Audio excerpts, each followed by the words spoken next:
खरं तर सगळ्याला माहिती की मागच्या 2 वर्षापासून आपण का संघटित होतोय, आपल्याला कुठं जायचंय, काय करायचंय, काय नाही करायचं आणि काय मिळाले आणि काय मिळवायचंय हे प्रत्येकाला माहिती.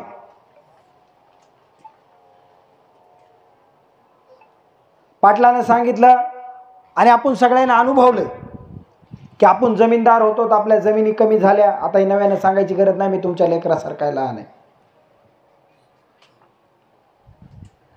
पण पाटलाने त्याचबरोबर एक सांगितलं आणखीन एक की बाबा रे, तुम्हाला जर 2 मुलं असतील तर हे समजून घेणं गरजेचं आहे की तुम्हाला 2 मुलं असेल तर तुमची 10ची 5 वर आली हे आपल्याला माहिती आहे, पण आपण समजून घ्यायनं. आपण जिथं लढायचं तिथं कमी पडलो.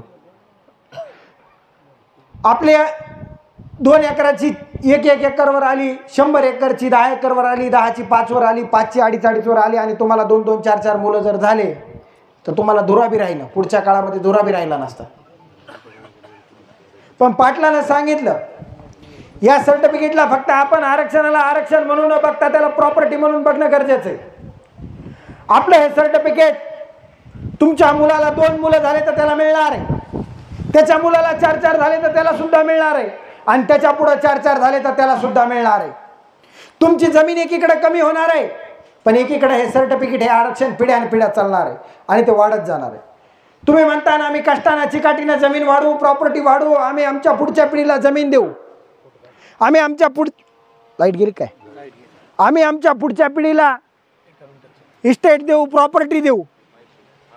पण तुमच्या पुढच्या पिढीतला एखादा माणूस जर त्या ठिकाणी व्यसनी निघाला, निर्व्यसनी निघाला, त्याच्यावर एखादं आर्थिक संकट आलं तर त्याची जमीन विकायला त्याला 15 दिवस सुद्धा लागणार नाही. पण हे सर्टिफिकेट जोपर्यंत भारताचं संविधान आहे, जोपर्यंत भारतामध्ये लोकशाही आहे, तोपर्यंत हे सर्टिफिकेट चालणार आहे. त्याच्यामुळं खरं तर सगळ्याला माहीत झालं. आता फक्त 2 गोष्टीचं नियोजनावर बोलतो, उगं भाषण करत. सगळ्याला माहिती आपल्याला मुंबईला जायचं आहे, फक्त आपली लेकरं बाळ मुंबईला जाणार आहे तेवढं लक्षात ठेवा. आणि जर कधी बापूनं सांगितलं तसं आपल्याला शिवनेरीवरच आरक्षण भेटावं, पण जर आलीच वेळ मुंबईत जायची आणि आलीच वेळ पाटलाला उपोषणाला बसायची तर प्रत्येकानं आपल्या लेकरा बाळाला त्या ठिकाणी वापस येऊ नये म्हणून त्याच्यासोबत सुद्धा काहीतरी द्या, म्हणजे त्याला सुद्धा आर्थिक हातभार लावा. म्हणजे जेणेकरून जर तिथं 4 दिवस थांबायची वेळ आली तर त्या मुलाला असं वाटू नये माझ्या खिशात काही नाही, मी कोणाच्या जीवावर थांबू, कोणाला काय मागू, असं वाटू नये. त्याला सुद्धा हातभार लावा आणि प्रत्येकानं येणाऱ्या 27 ऑगस्टला मुंबईकडे निघा. 27 ऑगस्टला आंतरवलीकडं आणि तिथून 29 ऑगस्टला मुंबईकडं. जमेल त्या मार्गाने मुंबईत घुसायचं हे खरं आहे, पण प्रत्येकानं पाटला सोबतच आणि आंतरवलीतूनच निघावं. कारण की यावेळेस मराठे मुंबईला जाणार म्हणजे नेमकं काय होणार? तुमच्या माझ्या मायमावल्यावर लाठीचार्ज झाला, तुमच्या मायमावल्याचं माझ्या मायमावल्याचं रक्त सांडलं आणि महाराष्ट्र आणि देशानं बघितलं आणि संपूर्ण जगानं सुद्धा पाहिलं की मराठे किती ताकदीने एक होऊ शकतात. सभा होती आंतरवली सराटीमध्ये, शेतामध्ये, आणि ट्रॅफिक लागली होती मानवत, पाथरी, परभणीमध्ये. ही ताकद मराठ्याची.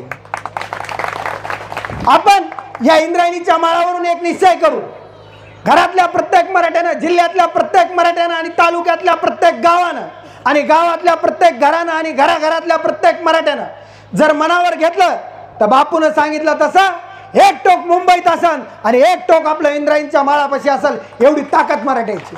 फक्त मनावर घेण्याचं गरजेचं.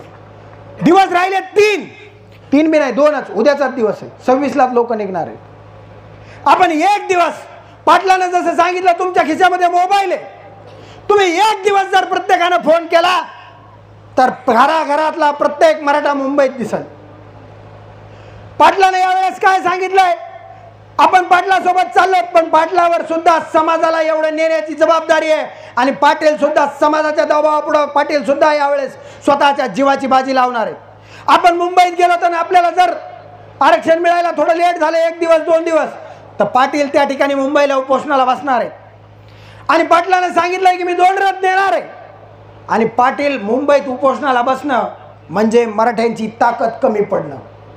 पाटलावर उपोषणाला बसायची वेळच येऊ नये. पाटलावर उपोषणाला बसायची वेळच येऊ नये. मराठे मुंबईत घुसले की तिकडूनच जी-आर आला पाहिजे, एवढ्या ताकदीने मुंबईला चला. कारण पाटील मुंबईला बसणार म्हणजे पाटील स्वतःच्या जीवाची बाजीच लावणार आहे. त्यावेळेस पाटील ज्या दिवशी उपोषणाला बसले त्या दिवशी समजून जाते व्हेंटिलेटरवर. त्या दिवशीपासून आधीच पाटलाचं शरीर पाटलाला साथ देत नाही. पाटलानं सांगितलं माझं शरीर मला साथ देत नाहीये. पाटलानं पश्चिम महाराष्ट्राचा दौरा केला. शहागडच्या दवाखान्यात होते, तिथून हाताचं सलाईन काढून फेकलं आणि पश्चिम महाराष्ट्रामध्ये बैठका घ्यायला चालू केलं. सातारा, सांगली, कोल्हापूर, सोलापूर केलं ना केलं. परभणीमध्ये आले, तुमच्या माझ्या मराठवाड्याचा दौरा, परभणी, लातूर, नांदेड. आणि नांदेडमध्ये त्या ठिकाणी दुखत असताना आपले उदय भिसे पाटील आहेत, त्यांना सांगितलं की पाटलाच्या डोळ्यामध्ये पाणी होतं. पण त्यांना त्याच्याबरोबर एक गोष्ट आणखीन सांगितली की पाटलाच्या डोळ्यामध्ये पाणी का म्हणून होतं. पाटलाच्या डोळ्यामध्ये पाणी त्यांचं शरीर साथ देत नाहीये म्हणून नव्हतं, तर पाटलाच्या डोळ्यामध्ये पाणी होतं की या समाजाला देईपर्यंत मला काही होऊ नये, या समाजाला आरक्षण मिळून देईपर्यंत मला काही होऊ नये म्हणून. आणि त्या ठिकाणी पाटलाला येईनं सांगितलं की पाटील आपण दवाखान्यामध्ये जाऊ. पण त्यांना पाटलानं हाताचं सलाईन काढलं आणि पाटलानं सांगितलं की हिंगोलीमध्ये माझा मायबाप समाज माझी वाट बघतोय. पाटील हाताचं सलाईन काढून फेकून हिंगोलीला आले. पाटलानं यावेळेस सांगितलंय, मी आता 2 मिनिटं बोलतो फक्त. पाटलानं सांगितलं की 2 रथ देणार, 2. परभणीला पाटील आले ते मी पाटलाच्या समोर सुद्धा म्हणलं, कारण माझ्या मनात मला सुद्धा मला चिंता आहे म्हणून मी त्या ठिकाणी पाटलाच्या समोर सुद्धा बोललो. पाटलानं सांगितलं 1 रथ मी मराठ्यांच्या विजयाचा नेईल आणि 1 रथ माझ्या अंत्ययात्रेचा नेईल. पण या इंद्रायणी माळावरून प्रत्येक मराठ्याने शब्द द्या. आम्ही परभणीकरांच्या वतीनं पाटील तुम्हाला शब्द देतो की येणारा रथ हा मराठ्यांच्या विजयाचाच असला पाहिजे. येणारा रथ हा मराठ्यांच्या विजयाचाच असला पाहिजे, गुलालाच निघला पाहिजे. एवढ्या ताकदीनं मुंबईला जायचं.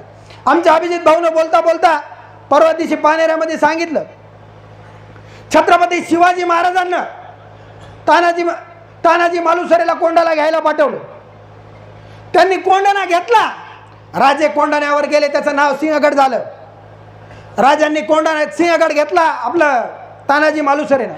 राजे त्या ठिकाणी गेले आणि राजाच्या डोळ्यामध्ये पाणी होतं. छत्रपती शिवाजी महाराजांच्या डोळ्यामध्ये अश्रू होते. छत्रपती शिवाजी महाराजांच्या डोळ्यामध्ये अश्रूचा हुंकार होता, किल्ला आलेला होता, तरी सुद्धा राजाच्या डोळ्यातून थेंबाच्या धारा वाहू लागल्या. आणि छत्रपती शिवाजी महाराजांना त्या ठिकाणी सांगितलं माझा गड आला पण माझा सिंह गेला. पण मराठ्यांनी आता सांगायचं की आमचा गडही येणार आणि सिंहही वापस येणार. ही ताकद मराठ्यांची आहे. बुलबुल के पैरों में बाज नहीं होते, कमजोर और बुज़दिलों के सर पर कभी ताज नहीं होते, जिन्हें आदत पड़ जाती है झुककर चलने की उनके सर पर कभी ताज नहीं होते.